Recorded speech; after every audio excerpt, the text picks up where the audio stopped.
Hi, it's Julie from the Petawawa Military Family Resource Center, and we are here with another Fireside chat. Welcome to everyone who is joining us. As always, if you have any questions or comments or concerns, please feel free to add those in the comment section. We will also be putting in the comment section any email addresses that we reference, any links that we reference, that will all be there. So it's nice and easy to find later on. We are going to be talking about mental health services today. That is a personal issue for a lot of people. If you have a question that you would like us to follow up on, but you are hesitant to add that to the comment section, we absolutely understand. Please feel free to send us a direct message and we will make sure that that gets to our mental health team if that's the way that you prefer to communicate with us. Before we start, I just want to introduce the folks that are on the call today. Chris Quigley is a family transition advisor. Claudia Beswick is the executive director at the PMFRC. Olga Racine is the clinical manager at the PMFRC. And CJ Cote is one of our family liaison officers. Claudia, it has been a very challenging time. I think we have been saying this over and over again for the last 18 months.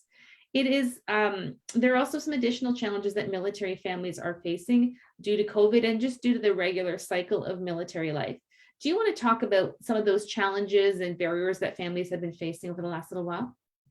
Sure, and I think that's one of the main reasons why we wanted to really put an emphasis on the supports available from the mental health team, because although we have been operating in a virtual format for quite some time because of COVID, the mental health team is still here and willing to support families for a lot of different reasons. And I think I want to start by saying that our definition of family has really changed, and who family represents for the CAF member, it can be very broad.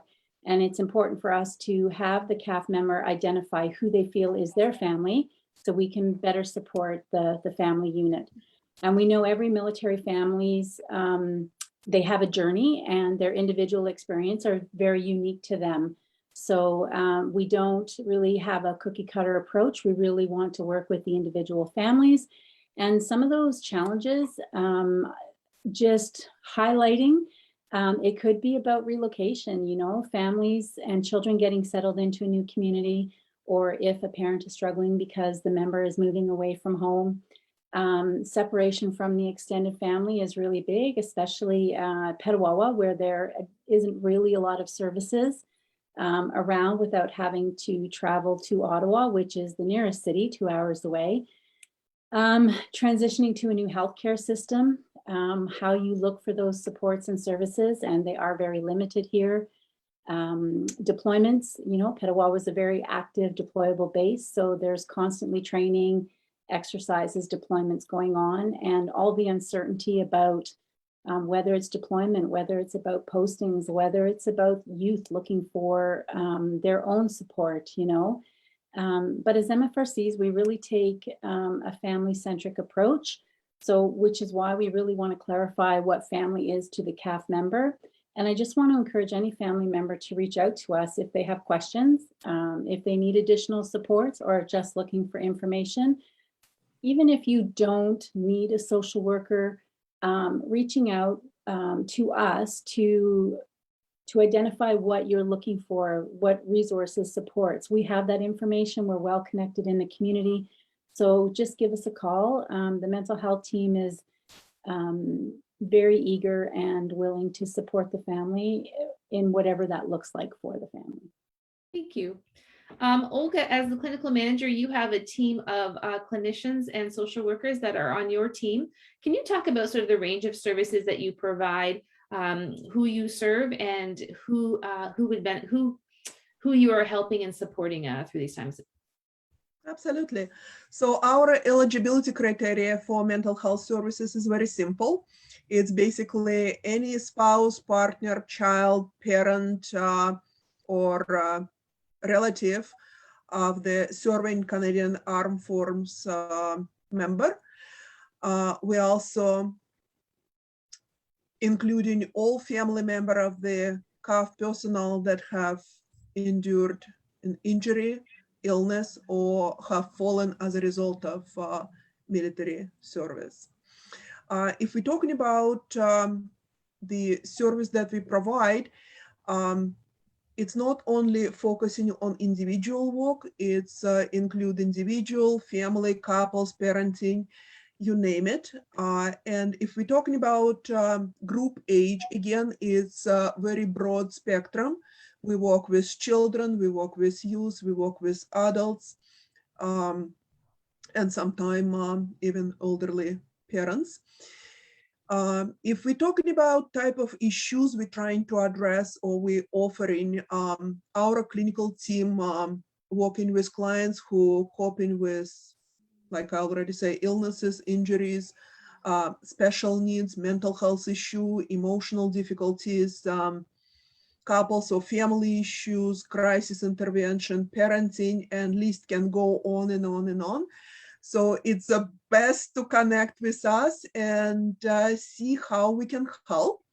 We have a broad spectrum of people who specializing in different things, offering different services. Like Claudia and you, Julie, already mentioned, we have clinicians who work directly with the clients, but we also have child and youth counselor, and I would like to point out that we have her back from maternity leave. She just returned this week, so we go back and starting to offer services to youth and their families, including school-based services. And we know that our youth counselor are connected to Wallers and Bishop's School, so we're offering services there. And typically, youth counselor try to focus on skill development, support services for these youth and their family who experience emotional and behavior issue, which can significantly limit youth capacity to function effectively, and not only in their daily life, but in school, in relationship, and again, youth counselor can assist and help to address emotional stability, emotional regulation, school functioning, relationship, and so on and so forth. We have family advocacy coordinator on our team, and she is providing support, or her role to provide support with accessibility to mental health services without barriers. And we part of the Renfrew County approach, no wrong door. So if somebody approaching us and we cannot provide services based on what we have, based on the clinicians that we have capacity to refer and connect you to services outside of PMFRC.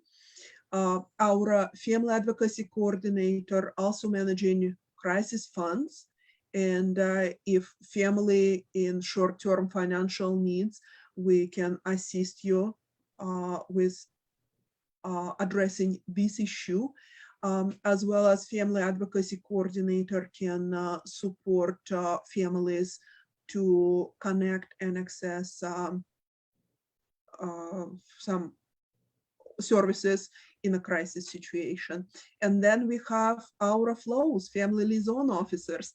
And CJ going to talk a little bit more about it a little bit later, but again, the main specialty of the flow, they specializing with working with Canadian Armed Forces members of ill, injured, and falling. Let's just throw it over to CJ now. CJ, do you want to talk about your role as a family liaison officer? Absolutely. So in Petawawa, we are very fortunate to have several flow positions because of the demand and the number of injured families. So the flow, which stands for Family Liaison Officer position, has been in effect at the PMFRC since 2010. And at that time, there was one, now there's 3 positions. So the interesting thing about the Family Liaison Officer position is that it's co-located and integrated into the transition center which is a hub of services that are offered to the ill and injured soldiers and to their families. So basically the flow supports an ill and injured family and a serving ill and injured soldier by supporting their family. And again, like Claudia said, the role of the family, the definition of a family is has changed over the years. So we often, as a flow, do outreach to next of kins that are not located in Petawawa. And we try to support them as best we can and potentially find them services in their location, either from another flow or from civilian services that are closer to them if they prefer face-to-face services. So with the flows, we work with transitioning families. So that means that we will be referred a family early on in the transition, the medical transition process. We will accompany these families through that transition process. And often they will come back to us as through the veteran family program once they have medically transitioned, if they need continued support before we can eventually integrate them into the community to receive their services. Like Claudia mentioned, we don't have a plethora of services to refer our families to. So we tend to hang on to our families a little bit longer to provide them the supports they need, especially during the transition process and afterwards through the VFP program.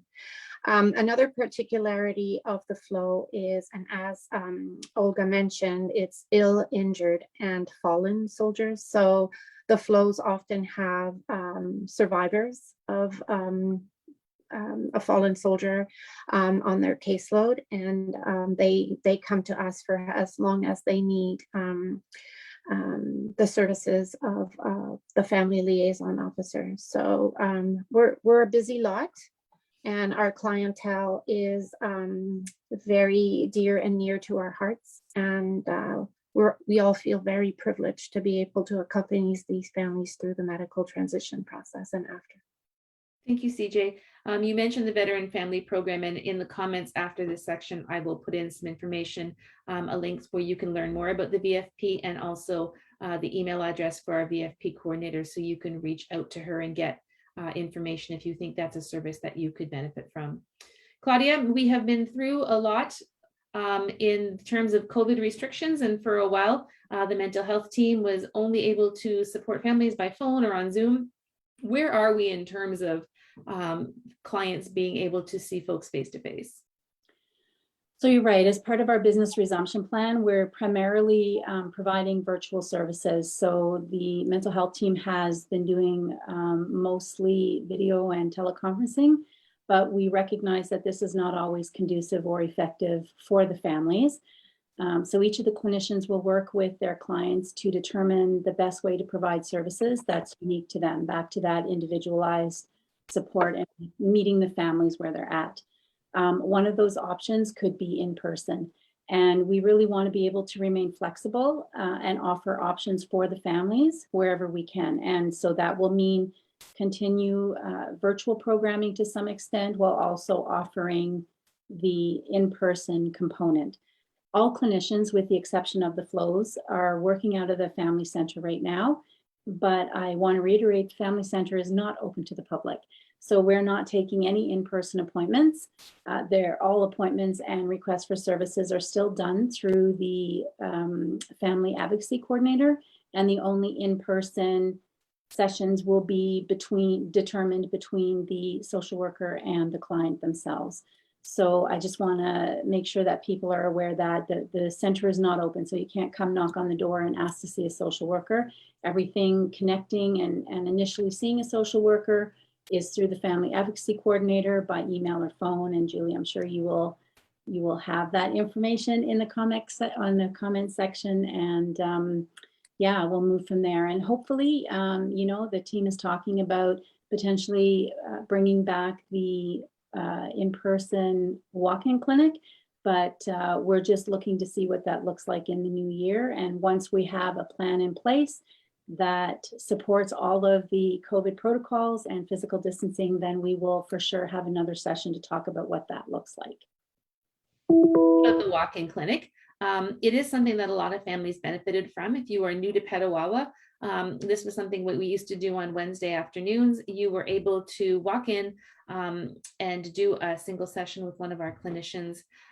Even if you weren't already seeing them, if you just felt that you needed to talk to somebody right now, you could come in and there was an opportunity for you to speak to somebody face to face. Obviously, gone are the days when you can walk in anywhere. But what the team has done is they resumed, or they stayed with what we call single sessions. So instead of actually coming in and seeing you face to face, there was an opportunity for you to speak with somebody either on Zoom or by phone, but just to do like a single session. CJ, can you talk about what a single session is and who can really benefit from that? Okay, I'll just open up by saying that we still do have virtual walk-in. So Olga and Annette keep us on a schedule where there's always a clinician that's available for last minute single sessions and walk-ins virtual on Wednesday nights.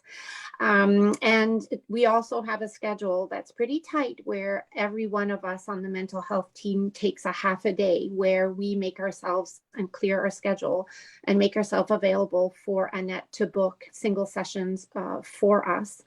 And the single session is a powerhouse of an intervention with a client that's in usually a situation of crisis where they don't have a clinician that they're already in relationship, or they may have one, but they can't be seen within a timely fashion, and they need to talk to somebody immediately. Then Annette has that flexibility to book single sessions for families and children anytime during the week. So single session consists of usually 60, 90-minute intervention, usually over the phone or via Zoom, to establish what the issue is, what the person would like to walk away from that session, and then a little bit of history gathering to understand better the dynamics that they bring to the session, and then a tool discussion, a referral to services, whatever they need. It's very client-centered and based on what they bring and what they would like to leave with that day. So we found over the years, and Chris is going to chuckle because when we first brought in the brief services model, I was not a believer. But I've seen the benefits of the single session model and the brief services over and over, and that has made me a believer. And the single session is a point of entry to services to the mental health team.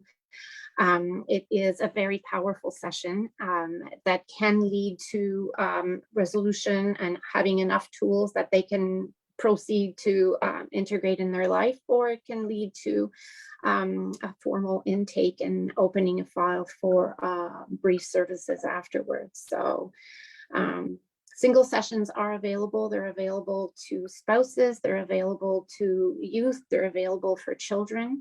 So people just need to connect with Annette and request one, and they will be scheduled potentially that same week. Thank you. Chris, a number of people have used the term client-centered or family-centered care. Can you talk a little bit about what that means? What is client-centered care, and how does that affect the way mental health services are provided at the MFRC? Sure. Thanks, Julie, and good morning, everybody.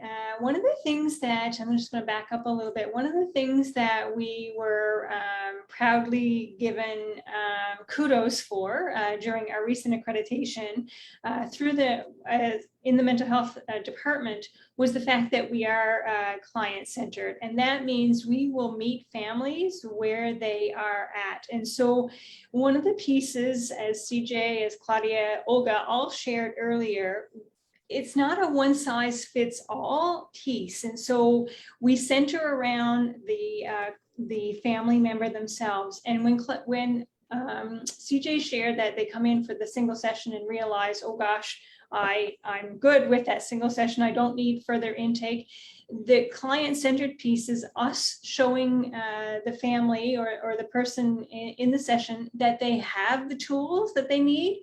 They just needed the clinician to help undust those tools and dig them out from their wonderful already resources. So we very much center on what the person is looking for then and now. Sometimes folks will get fixated on the fact that, oh my gosh, if I don't get to see a clinician now, this is going to continue on and carry on. And once they get that clinician, they don't want to let them go. One of the things that we always encourage families to remember is that we aren't going anywhere as a mental health team. So if you do have 1-2 single sessions and realize that you do have the strength, the resiliency, the power to do what you need to do to move yourself forward, that's great.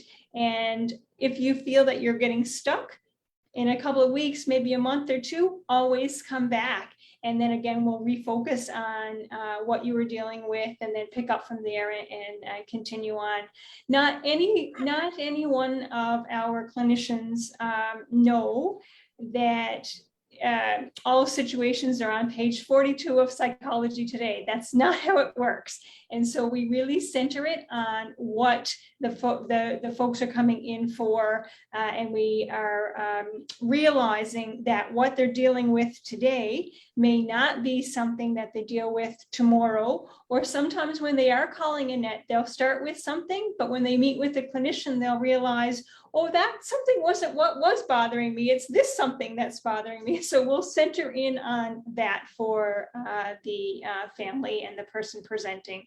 And the important piece is because we focus on that client-centered piece, don't be afraid to unravel your sweater. So if you have some issues and we, pull a little bit on that unraveling piece and other things open up, that's okay too. Come on, we will support you. And as CJ said, if we need to book another single session with you, we'll do so. And if we feel that it's a resource that we can't contain within the MFRC's mental health team, we will, as Olga said, help you knock on the right door so that you're getting the resources, and that means a warm handover.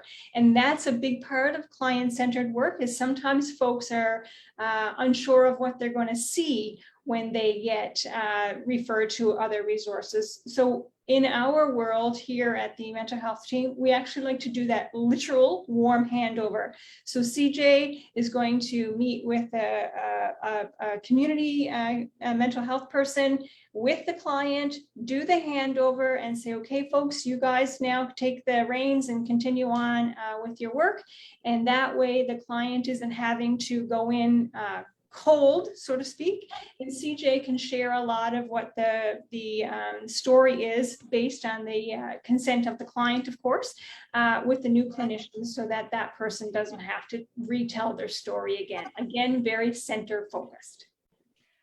We have talked a lot about Annette. If you want to book a single session, or if you want to, if you feel that as a military family member in the Petawawa area that you could benefit from either individual or family support from the PMFRC. Olga, who is this mysterious Annette and how do we get a hold of her?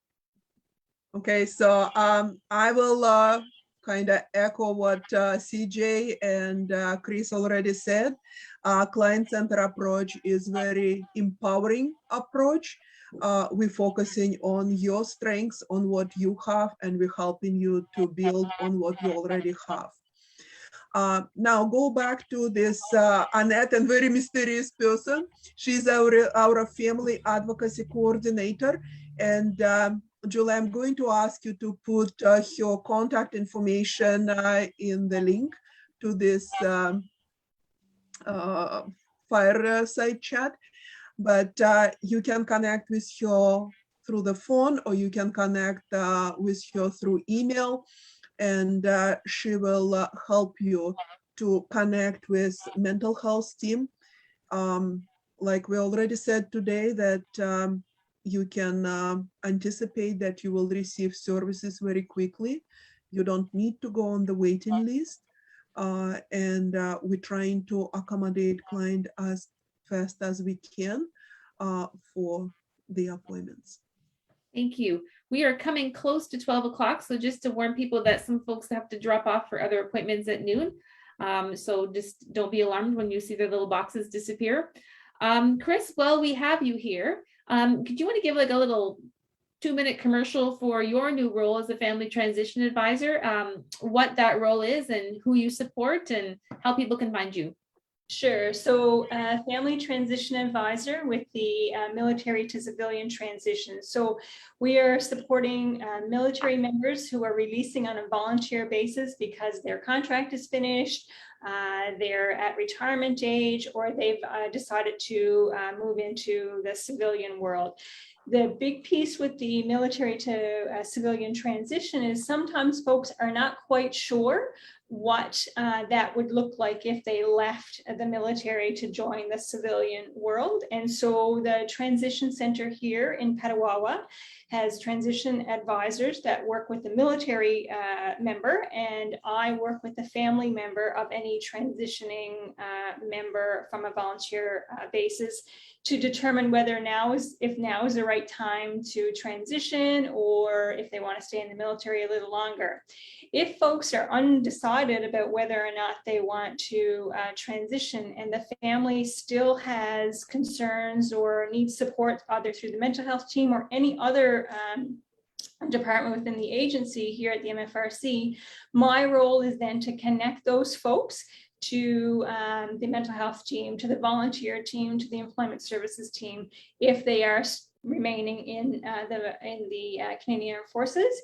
If they are choosing to release and move on, then my role to support the family is to ensure that they are well settled and can access any of the areas of the wellness domains of wellness. So housing, financial, emotional, health related, and sometimes that does involve mental health. So we do have a family counselor on the side of the military to civilian transition. So if folks are needing supports through there, I can connect those folks. Or if you're looking for community resources in Saskatchewan, because that's where you're moving to, then I'm your gal, because I'll connect with my folks in Saskatchewan and get the resources for you so that you're not having to start brand new in a civilian community without any resources whatsoever. So again, very client-centered, so to speak. So if you're looking for something specific for the East Coast or West Coast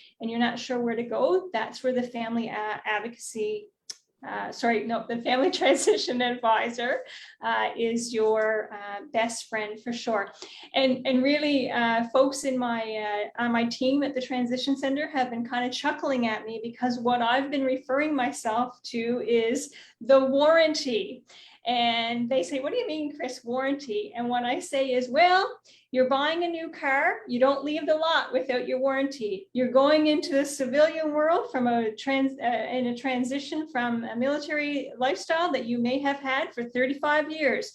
You best not leave without a warranty of knowing where you can go to get supports before you leave. Because once you leave and you try to come back through the system, then it's a little bit more difficult if you're not connected with me as the family transition advisor before you leave the military. Yeah. There are just so many issues around that transition, and being part of a military as a family member, you're still part of that culture. And let's face it, the military has a lot of acronyms and processes. And if you are hearing about that secondhand through the members, sometimes that can be a little bit more scary. So if you are a family member, you are always welcome to those appointments with Chris. It is to support the family. Claudia, so many partnerships. We talked about the warm handovers to community partners. Chris has talked about the transition center.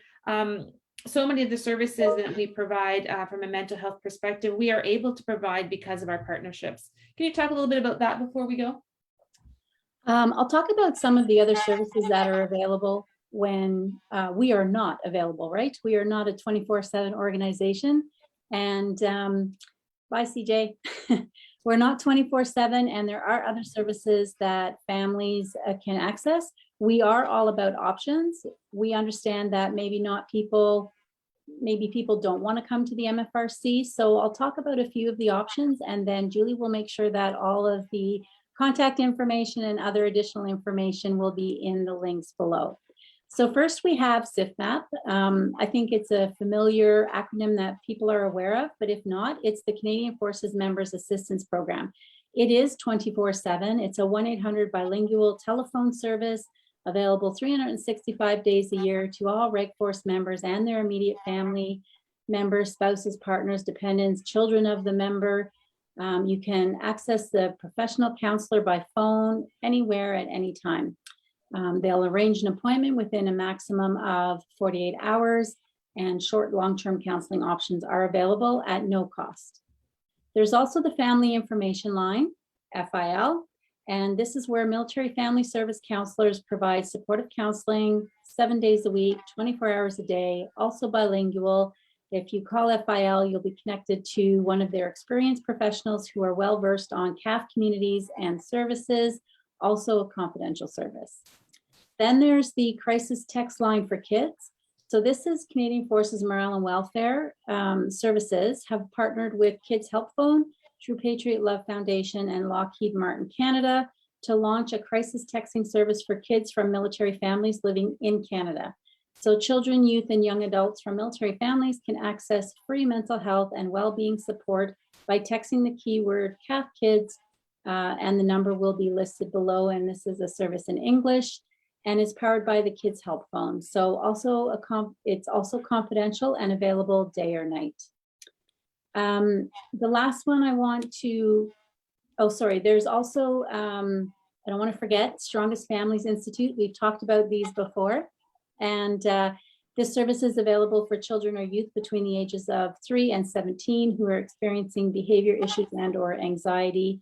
It's also a nonprofit organization, and they work with children and families, helping their mental health and other issues that impact their health and well-being. They provide care to families by teaching skills through their unique distance coaching approach, through the comfort and privacy of their home, so either through the internet or via phone. There's also the, I don't want to leave out OSIS, Operational Stress Injury Social Support. They provide a national peer support program network for all CAF members, veterans, and their families who experience operational stress injury. Their network is coordinated by screen-trained peers, and we can have information on that. Last but not least, LifeSpeak videos, and this is information you can find on the CAF Connection website. D&D is partnered with Health Canada Employee Assistance Services to provide the defense team and their families access to mental health and well-being resources. It's an online health and wellness platform that includes videos, podcasts, action plans, and Ask the Expert sessions. So there's various subjects there that will provide you some insight to help manage your mental health. So all of this information is available. I believe all of it is on CAF Connection, but Julie will have the information below. And this is just a snapshot of what those resources are. And I can honestly say, if a family connects with the Family Advocacy Coordinator and or even Chris in her role as the Family Transition Advisor, they're going to talk about all of these options. It could be any one of the options that a family goes to. It could be a combination of, in addition to seeing a counselor. So there's a lot of variety and resources that families can connect directly with. No door is the wrong door. And we will provide as much as we can for the families, depending on what it is that they need. I think that's always been the goal of the Fireside Chat, is so many supports are available to military families, and so many families aren't getting the help they need just because they're not aware. So I'm going to put all that information in for the Strongest Families. We've actually done a Fireside Chat with Strongest Families, so I'll put the link to that if you want to learn more about their program, and she walks through all of the programs that are available and who would benefit from that. Thank you all so much for joining me. I do appreciate you coming and talking about the supports that you provide. To everyone who's joined us, have a wonderful day. Please feel free to add those comments or questions in the comments, or to send a direct message, and we will make sure that someone gets back to you. Have a wonderful day. Bye. Take care. Bye.